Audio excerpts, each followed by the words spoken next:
एका पॅनमध्ये 1 टेबलस्पून तेल घातले, 4 मोठ्या लाल मिरच्या घातल्या.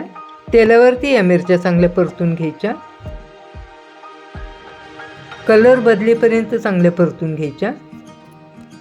मिरच्या परतून झाल्यानंतर एका प्लेटमध्ये काढून घ्यायच्या, थंड होऊ द्यायच्या. त्याच पॅनमध्ये 1 वाटी शेंगदाणे भाजून घ्यायचे, खरपूस भाजून घ्यायचे. भाजत असतानाच याच्यामध्ये 8 ते 10 लसणाच्या पाकळ्याही टाकायच्या, 1 चमचा जिरे घालायचे आणि हे पुन्हा एकदा चांगले परतून घ्यायचे. परतून झाल्यानंतर हे काढून घ्यायचे, थोडेसे थंड होऊ द्यायचे. प्रथम लाल मिरच्या मिक्सरमध्ये बारीक करून घ्यायच्या. त्यानंतर थंड झालेले शेंगदाणे, लसूण आणि जिरे मिक्सरमध्ये घालायचे. याबरोबरच मीठही घालायचे. मिक्सरमधनं हे जाडसर वाटून घ्यायचे. लाल मिरचीचा ठेचा तयार झाला. भाकरीबरोबर, पराठ्याबरोबर, कशाही बरोबर खाऊ शकता. हा ठेचा 8 ते 10 दिवस चांगला टिकतो.